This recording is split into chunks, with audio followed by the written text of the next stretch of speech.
एका 6 वर्षाच्या मुलीवरती बलात्कार, एका 12 वर्षाच्या मुलावरती सामूहिक बलात्कार.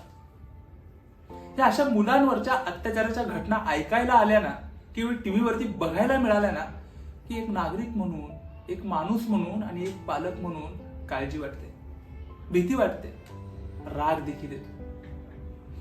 तुम्हाला माहितीये का, आपल्या देशात प्रत्येक 2 मुलांमागे एका मुलावरती ही बाल लैंगिक अत्याचाराची घटना घडलेली असते.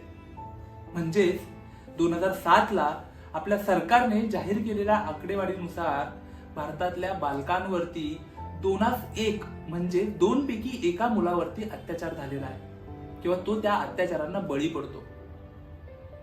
मग मला तुम्ही सांगा, जर हे एवढं न्यूजपेपर मध्ये येतं, टीव्हीवरती येतं किंवा 2007च्या आकडेवारीनुसार देखील आपल्या समोर येत असेल, तर याचा अर्थ आपल्या आजूबाजूला इकडे तिकडे नक्कीच काहीतरी घडतंय हे मात्र खरं.